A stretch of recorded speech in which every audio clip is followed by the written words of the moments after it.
Hello, love. Welcome to the Chilove Radio Show, Pop Radio Worldwide, iHeartRadio, and Spotify Premium. It's your girl, Melanie Hogan. Before we start with the segment for today, let's take 3 deep breaths so that we can bring ourselves into the present, not think about anything before, not think about what is to come. We'll take 3 deep breaths. Please hold for 3 seconds before you exhale. Thank you. One,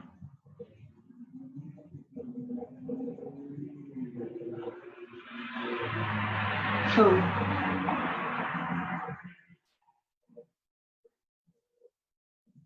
three.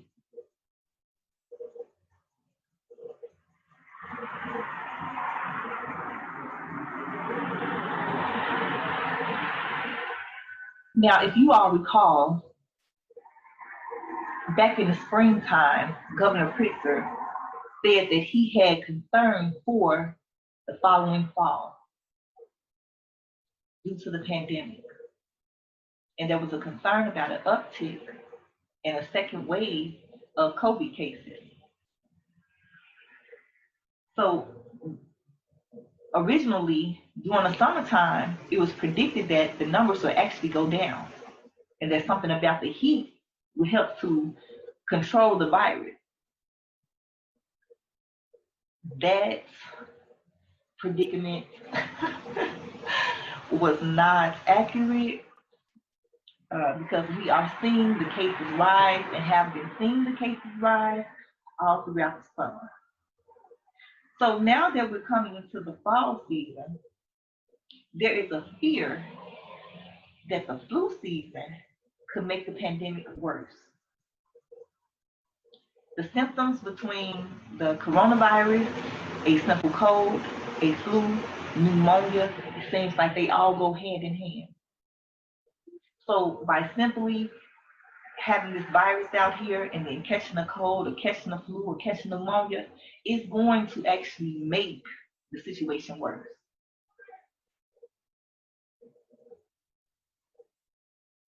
So the Illinois Department of Public Health adds suburban Cook County to a list of 29 other counties at a warning level for the virus. Many places in Illinois are seeing some surges of COVID. We have the commissioner of the Chicago Department of Public Health who recommends that residents continue to wear masks, practice social distancing, and exercise caution, even with close family and friends, which is where COVID-19 has been spreading the most. Now that makes much more sense. That of course, you're more apt to get it from somebody that you reside with or spend a lot of time with. You know, wherever you go, whatever germs you're picking up, you're bringing it back home. We need to sterilize. We need to wear the mask.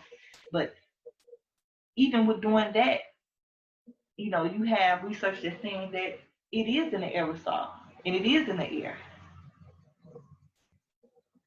So just do the best that you can to keep yourself protected as well as your loved ones. In Chicago, cases have been rising with more than 300 cases reported each day. If that number exceeds 400, the city will implement new restrictions based on data where the virus is spreading. This could go back to limiting the sizes of the gatherings that we have here. Now, the goal is not to have to take the major step backwards into a shelter in place. We all had to endure the shelter in place. That's why we have more mental health resources that's coming out now, because this pandemic is causing all type of trauma and anxiety and depression, fatigue.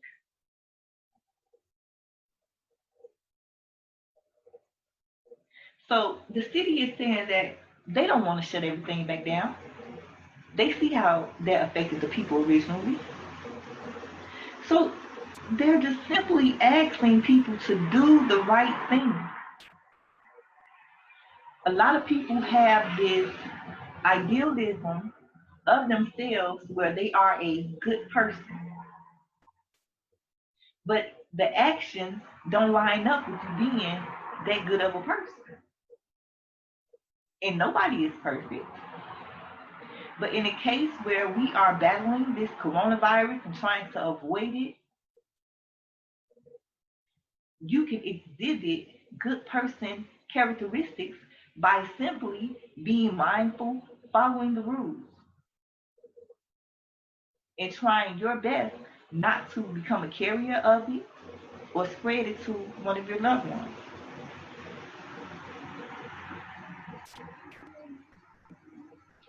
So they're saying that they don't want to do it, but if the cases continue to rise, they will be forced to shut us back down. And then we will hear everybody with the belly aches about how they feel about the situation. But did you do anything to try to help the situation? What did you do? What are you doing as a member of society during this pandemic to try to help stop the spread of it? What role are you playing in that manner?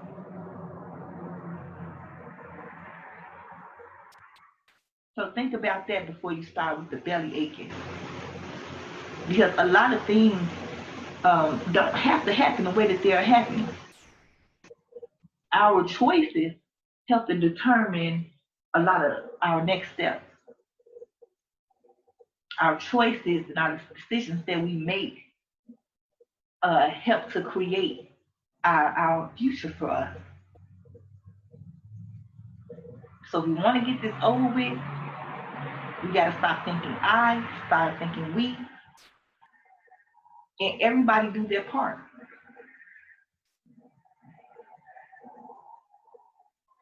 The Cook County Medical Examiner's Office announced that more than 10,000 people have died so far this year, with Black residents accounting for 43% of all deaths.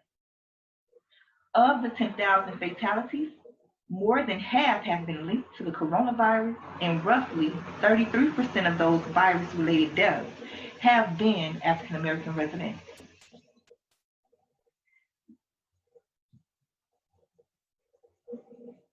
The data is showing more deaths in the Black Chicagoans and more cases in the Latino Chicagoans.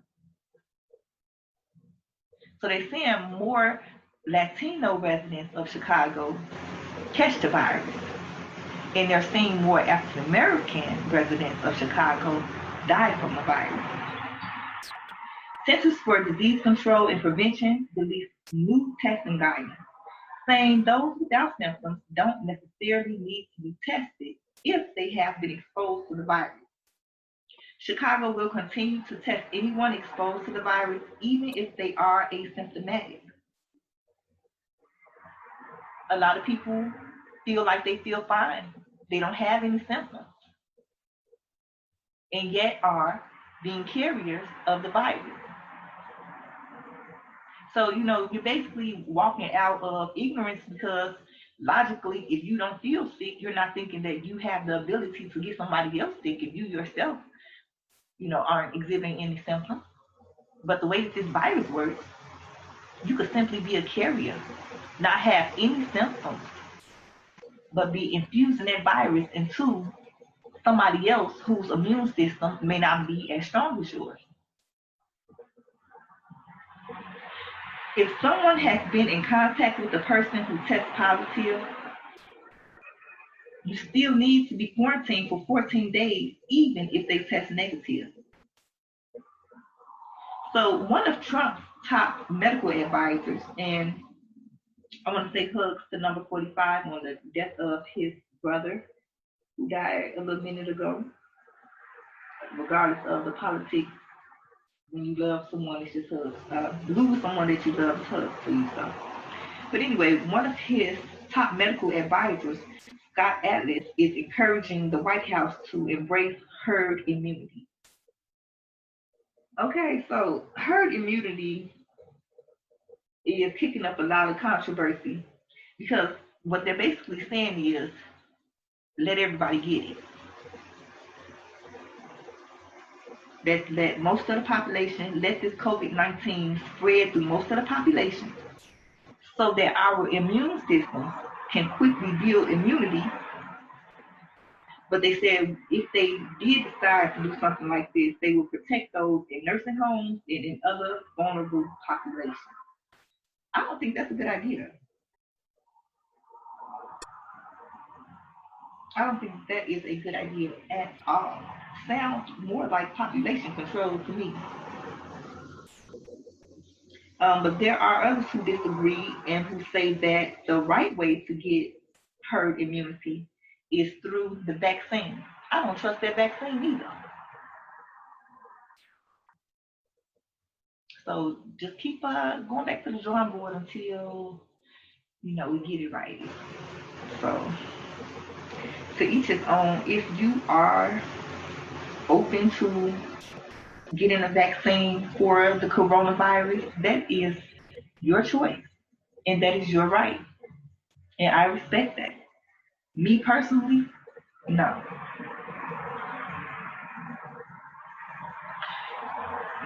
So while you all who are not in Chicago and who are listening, I'm just giving you an update. If you ever want to come and visit this wonderful city of Chicago here, at least you'll be abreast to what is going on. So of course, we have these protesters, and there's been a clash between Black Lives Matter, and Mayor T.T. Lori Lightfoot and CPD and the residents. It's just been a lot. So originally, we have heard T.T. Mayor Lightfoot reprimand the police, and then we have heard her praise the police. So I guess she reprimanded and praised in according to the situation and how things, work out. So in this case, there was a protest that devolved into, remember the violent, like they was getting down. You hear the police, the residents, they wanted to smoke and they was creating it, okay? So when all of that happened, of course, everybody comes out with how they feel about the situation, their account on what happened. Elected officials stepped in and they blasted the police for unnecessary aggressive tactics, abuse of power. Those are like two common phrases that we would hear in regard to the police officers, and not just in Chicago, it's like everywhere. So you know how we have the little peaceful demonstrators and they have their chants and just going through the city streets, letting their voices be heard against police brutality. So what they're saying is um, there are peaceful protesters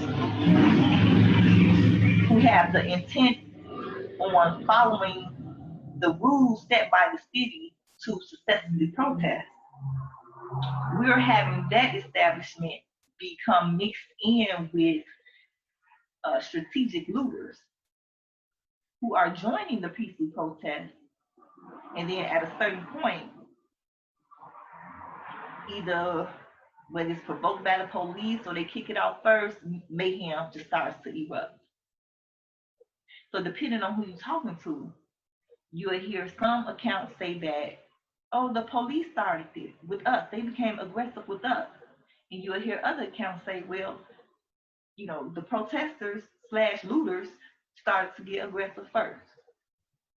Thank God for these cameras to help work out the details.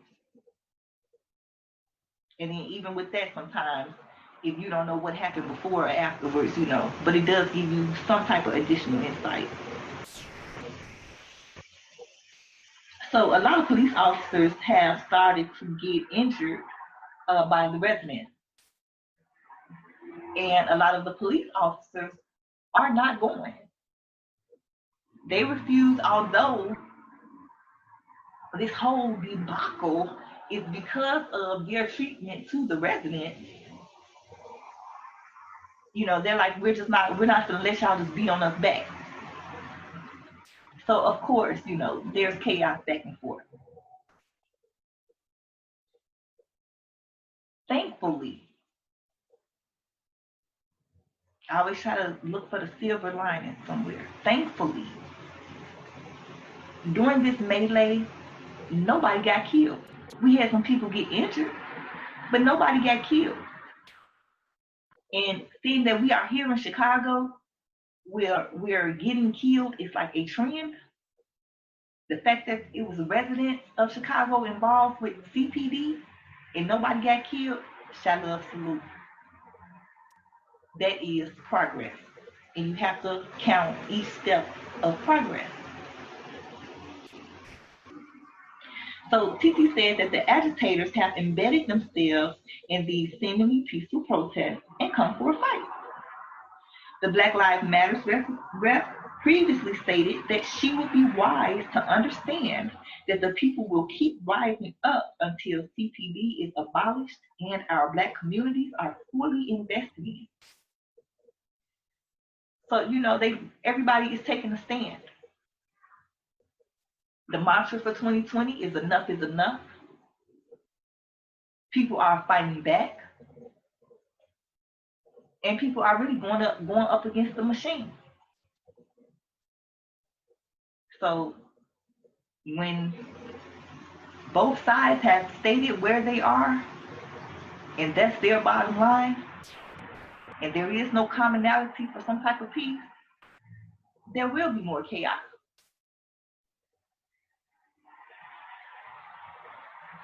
Superintendent David Brown, he said that some in the group were using black umbrellas to make it harder for CPD to see them, pushed officers, and assaulted them. So, Cuzzo came out to speak on behalf of the police union, stating how, you know, the residents were using black umbrellas so that they could not be identified. Okay. They weren't using white sheets. They're using black umbrellas. All right. It was another party who was using white sheets to make sure that they wasn't identified. Pushing officers, assaulting them. Wow. Meanwhile, there's a video that backs up what he is saying that shows a person swinging and striking an officer with a skateboard. I actually witnessed that video, and he bopped that man. He bopped that man over the head with that skateboard. You hear me? Hopefully that man did not go straight to sleep after that, but he called it. He definitely called it. A youth activist group called Increase the Peace. Very good, Leon, Chilovian. Youth activism. Increase the peace. Chilove salute. They said that it was peaceful before the police began an all-out assault on the protesters.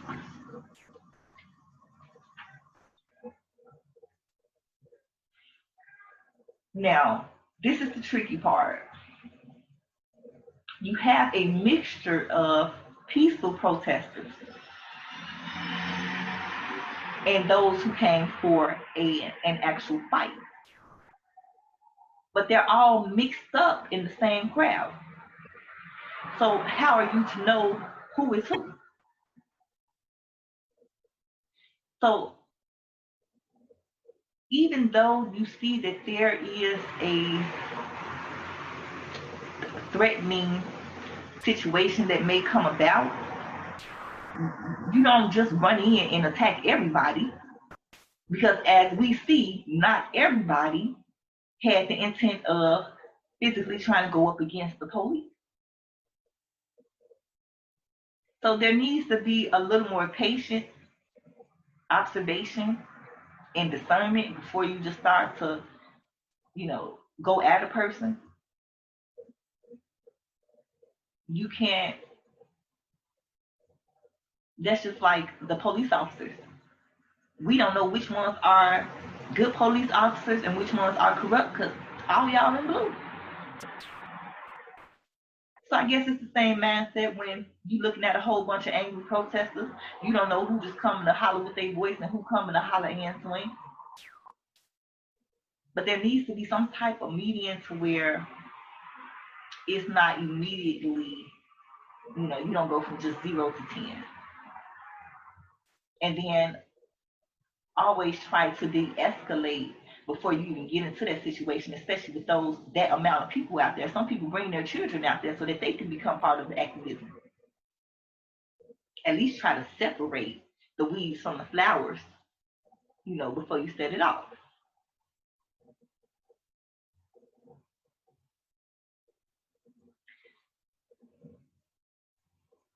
So, these marches are basically because we as a people are tired of the abuse of power.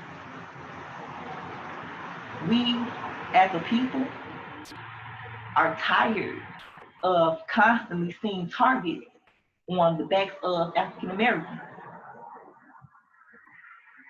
And then here in Inglewood, yes,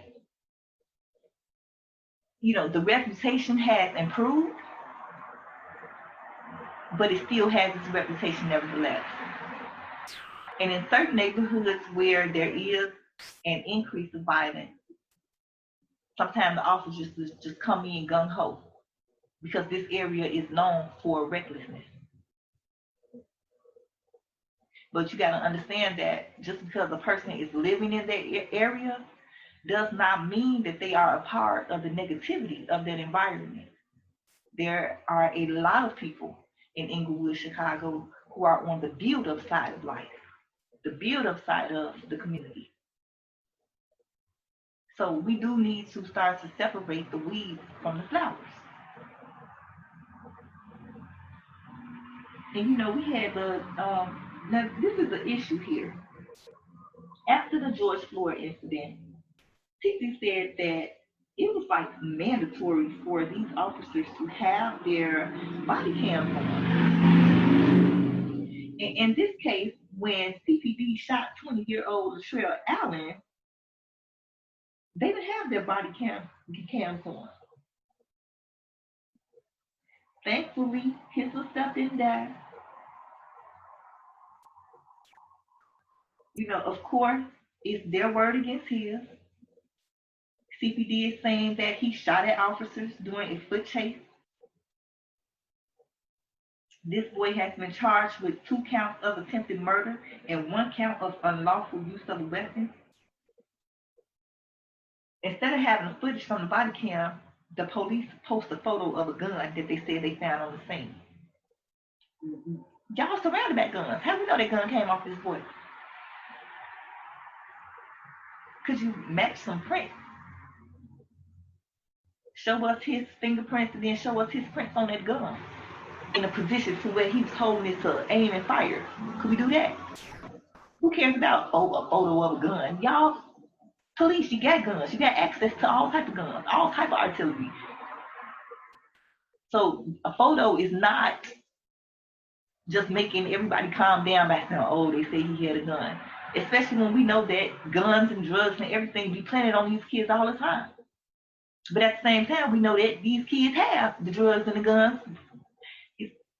It's a ridiculous situation. So this baby got shot, right? And still got to go to jail. And still charged with 2 counts of attempted murder and 1 count. Like, Jesus, that's a lot.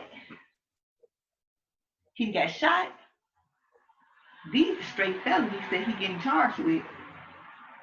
And more than likely, he's going to go sit down. At 20 years old.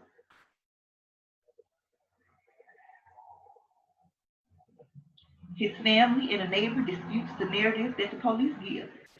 His mom said that he tried to give up running before he was shot by the police and that he didn't have a gun.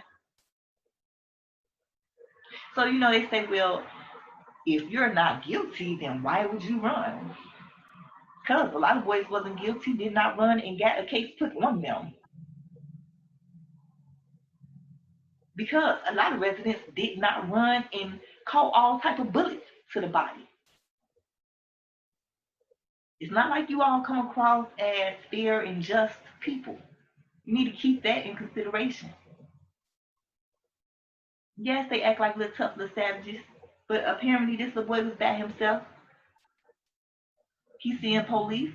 I don't know what this little self was doing, if he was doing something right or doing something wrong, but nevertheless, the fear of the police is out there. People just don't want to. Don't question me. I don't come across my lane. So if the police this way, they going that way. So people are not always running just because they're guilty.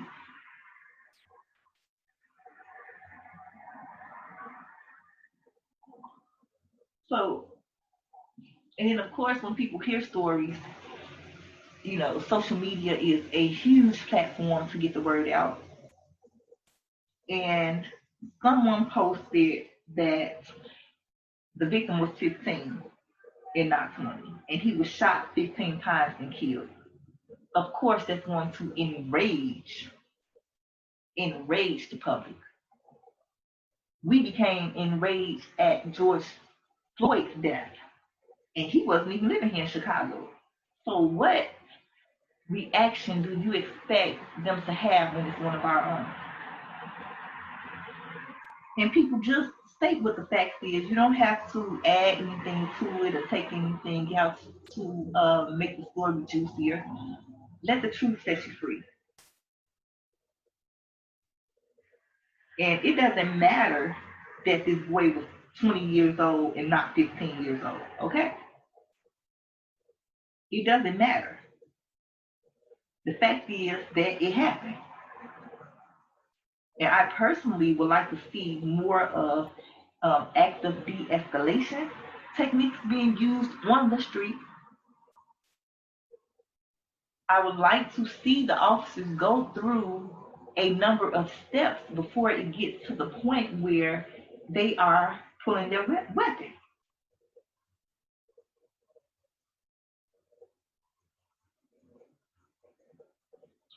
So, and then check this out. This how what you stand for will be used against you. The residents like, we want to smoke. Y'all not doing right. We're tired of this. We finna fight back, right? So then CPD like, well, what's to it then? That's the type of energy that they're giving off, right? And then when y'all get down and get on the level with the residents, you know what they're saying? Y'all the trained officers, y'all was supposed to de-escalate the situation. I know that I was mad and pissed off, but see, you the trained officer. You were supposed to de-escalate the situation, not join me, mother. You the trained one. You're the one who is supposed to be at a level of authority. So you got these witnesses who you coming into contact with saying, the officer didn't even give me a chance to go in. They went in before me. Or as soon as I turned up, they got on there right with me. There should be steps that should be taken before you engage in fire on fire, a smoke versus smoke with the resident. It's just like a reprimand. There should be steps that should be taken that somebody should be able to point out and say, well, yeah, I know that it did get to that point, but the police officer tried to talk to this young man. The police officer said, I understand that you might be scared, but we just coming to make sure everything is all right. We received the call. We just want to make sure that you're not out here scaring the rest of the residents out here. So it has to be some type of technique, some type of method that needs to be used to where a witness could point out and say the officer tried to de-escalate the situation. We saw, we had it on tape where the officer tried to de-escalate the situation before he had to lay him down. That's the least you could do.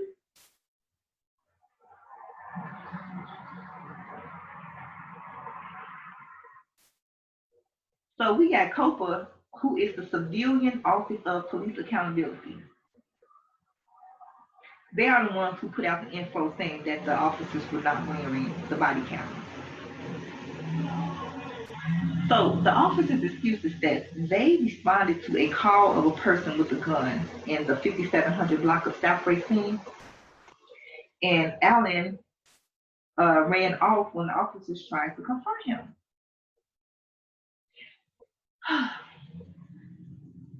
I know that there are still residents who are participating with the police, who are calling on the police to do their job because they don't want to go out and do the community policing. And yes, it is their job, but I don't really believe that the officers are getting as many calls as they're saying that they're getting. I think that sometimes that is just the excuse that is being used so that they can justify stopping somebody and pulling them over. So they are saying that, he ran off when they tried to confront him. They said that he ran off when they tried to confront him.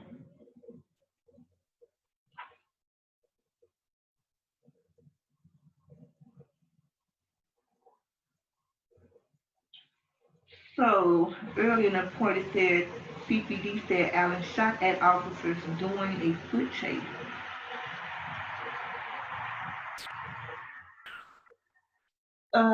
So was he running? How did this go now? Y'all tried to, as soon as you tried to confront him. Said tried to like he was approaching to, and he took off running. So was he running forward but had his arm behind him shooting at y'all? Was he running backwards and shooting at you all? Did he run some, then start shooting? How did this go? So they said that he pointed a gun and fired multiple rounds at CPD, according to CPD. And after he fired multiple rounds, then the police shot back and struck him in the shoulder. What? Y'all let this, okay, let's say what y'all saying is true. As a trained officer, ain't no way in hell he was supposed to be able to get off multiple rounds before y'all shot back. What we doing?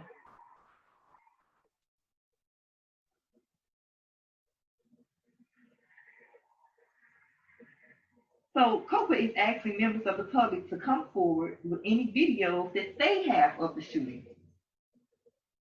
The only available footage is from an overhead blue light camera that captured part of the pursuit. Anyone with info can contact COPA at COPAINFO@chicagocopa.org or call 1312-743-2672.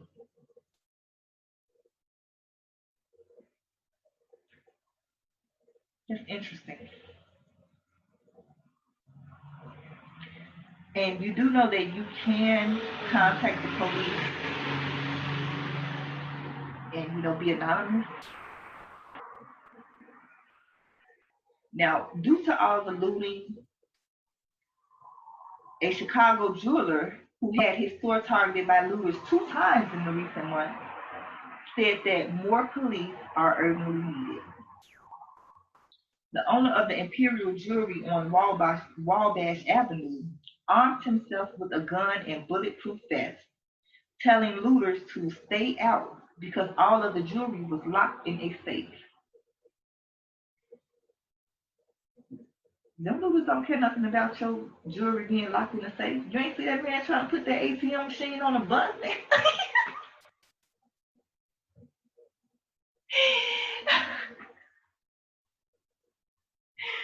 Oh, they will find a way of make one, baby. People have pop safe plenty of times. People pop safe every day. So, this man being held as a tough guy because he's standing up for his own. But he says that it's not from him being a tough guy. It's just that he fears for his safety if the looting continues, which is understandable. Which is definitely understandable. So let's go a little bit into switch over to the George Floyd case with these officers. Y'all know that they started to turn on each other, right? They want separate trials because they feel like at least one of them is gonna go down and take a hard hit. And they like, we don't want the jury to, you know, look at all our cases at once. We don't want them to look at us as a whole. But I thought that's how y'all ran. So first y'all was all gang when he had his knee on that man's neck. Right, George was hollering that he couldn't breathe. Y'all was gang then. But now that the mess then hit the fan, y'all trying to separate.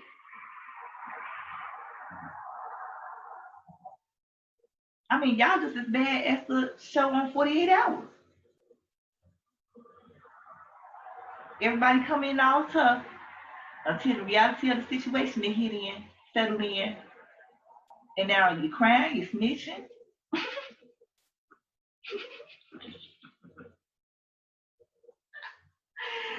Oh my God. So, one of the officers said,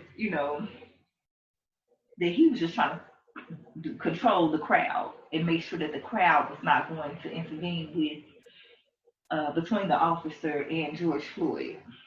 So he was just trying to keep an angry crowd away, and that he trusted his fellow officers to do the right thing.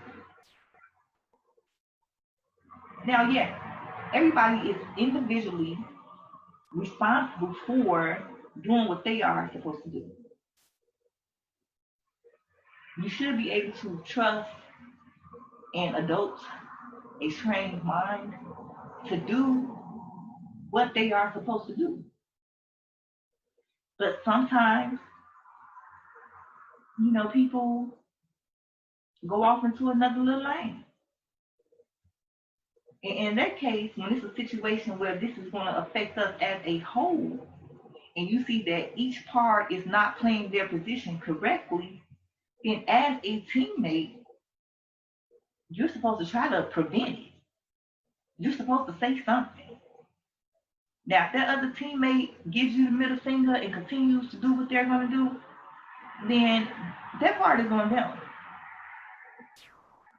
But don't just sit back idly and go with the flow, and then now that there's trouble behind it, now y'all want to separate. Now everybody pointing fingers.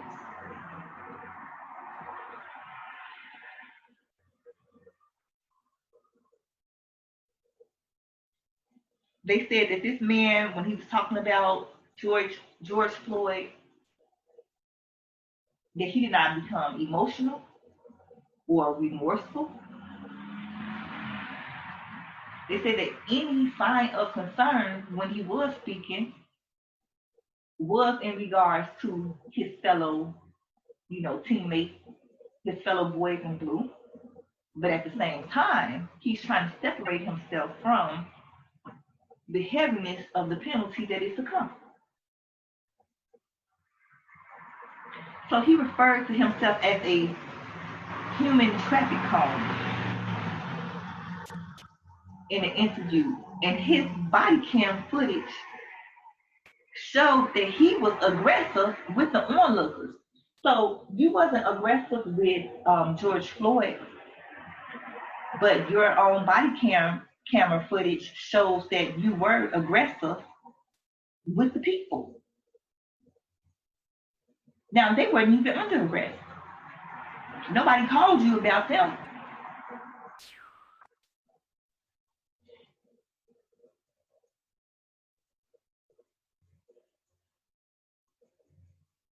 And then as he talked and just gave his little position on the whole situation, later in the interview, he said that when he found out that Floyd died, his heart sank.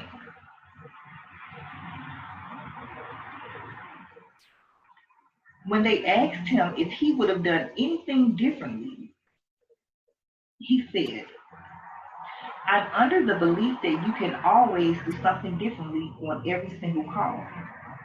I guess I would have been more observant toward Floyd.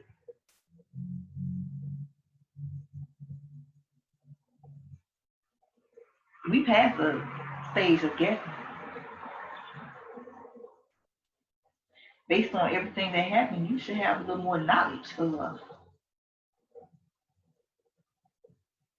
You guess you would have been more observant toward Floyd. So are you saying that, because you didn't say that you guess you would have told your fellow officer to get his knee off of this man's neck? Would you just have been more observant to see at what point he started to turn blue? And then tell your partner, give him a little tap like, okay, he fading out now, let him breathe. In what way would your observation had saved this man's life or attributed to saving this man's life? That's what I would like to know. You know, just the fact that you are a person, let's put aside the fact that you are a cop, you are a person. Put yourself in that man's shoes and then answer the question about what you would have done differently. See it from another perspective. You know, and of course, they're not giving the other police officers the same charges as they're giving Derek, but everybody needs to be held accountable. Thankfully, we're pushing for police reform in some places and defunding of the police in others. Nevertheless, you know, sometimes towers fall and things come out because it's a sign that it's the wrong vibration level. That these actions are not truly getting you the effects and the results that you want them to want to get. So certain things start to come out and be exposed so that a change can be made.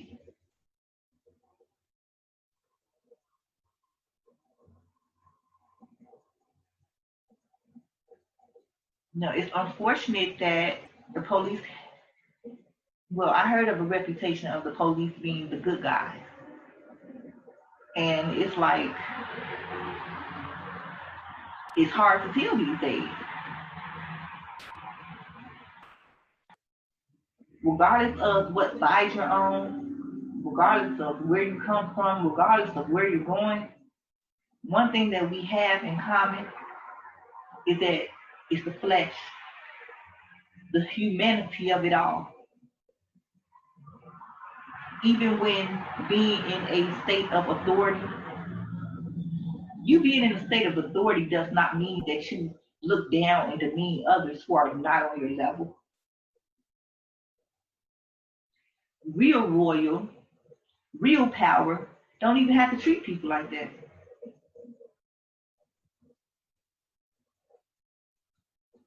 Don't have to treat people like that.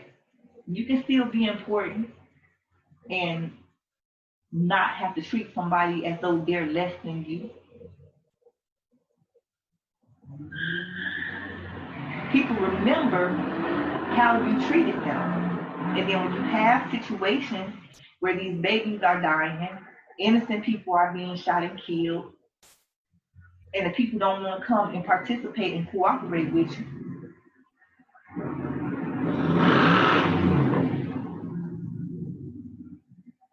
All of us have some healing and some reconditioning that we need to continuously work on. You have to be open to change. This way of handling situations with the resident is not working. It's not giving you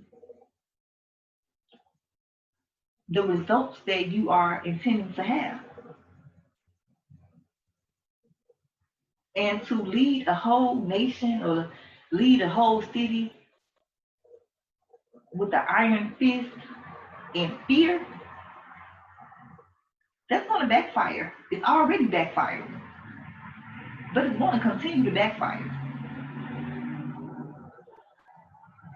Instead, try showing the people that, instead, try taking accountability.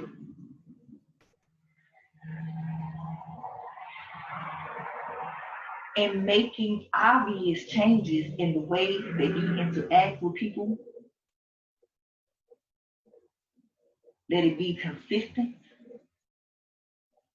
There will be people who say, no, we feel like this is a trick. You're just trying to be nice to me or respectful to me because of whatever, but you don't end up putting me in the bag behind it. No. Build some consistency so that you can start to rebuild trust in the areas that you have to work with and say, hey, yes, we as a whole with CPD be on some bullshit, have abused our power, have engaged in police brutality among the people, and not everybody has been guilty. Yes, we have done that. Start off with that. Start off with that. I understand that y'all selves are stressed out and traumatized. I love watching these little Chicago PD. You can't tell me nothing about some Hank Boyd and some they whole little crew. Love me some Hank Boyd.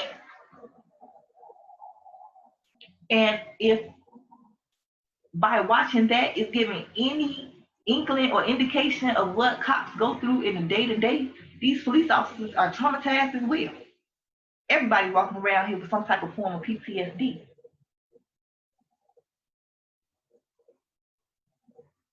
We need to try to get a greater understanding of where that other person is coming from as well.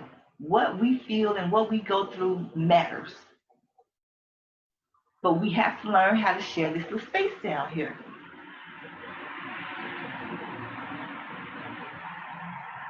We have to find some type of balance. And it's not a thing of allowing criminals to just run wild and take over. Because we don't want that mess. We don't want to have to be plagued by the lifestyle of the Chiracians.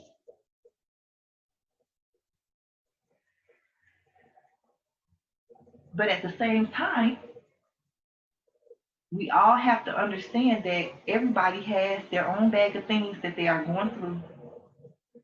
And just because you feel like your bag might be heavier, it does not give you the right to just spread that negativity throughout the rest of the world. Spread that misery because you're miserable.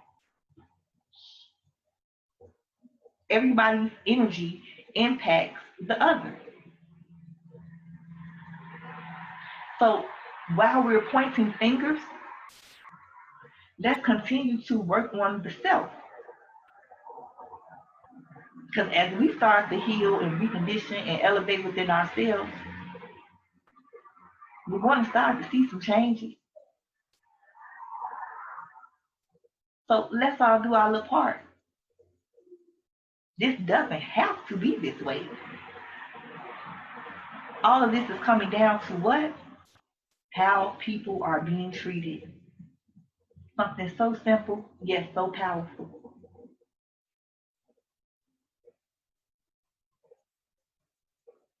Be mindful of how you are treating others. Learn how to check yourself and whatever that you're going through so that you are not spreading that misery to others. We love y'all here at the Chilove Radio Show, Pop Radio Worldwide, iHeartRadio, and Spotify Premium. Until next time, love.